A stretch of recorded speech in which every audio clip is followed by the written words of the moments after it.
Pozdraví radosti. Bol si zachránený a dosiahol večný život.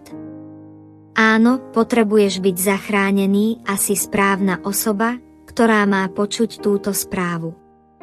Skutočne, na konci ľudského života existujú len dva miesta, večné odsúdenie v ohňoch pekla alebo večný život a spása s Bohom v nebi. Kam sa dostaneš závisí od tvojho vlastného rozhodnutia.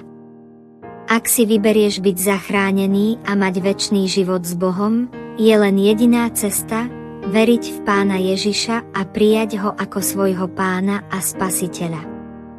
Ak dnes rozhodneš veriť v Pána Ježiša, potom je spása tvoja. Prosím, povedz tieto slová so srdcom plným úprimnosti. Pane Ježiš, dnes verím a prijímam ťa ako svojho Pána a Spasiteľa. Verím, že tvoja smrť na kríži vykúpila všetky moje hriechy.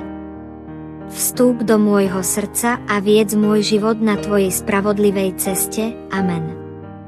Ak to povieš úprimne a s hlbokou vážnosťou v srdci, potom si dnes dostal spásu večného života a Otec v nebi ťa s radosťou vítá, čo znamená, že tvoje meno je už zapísané v knihe života v kráľovstve nebies.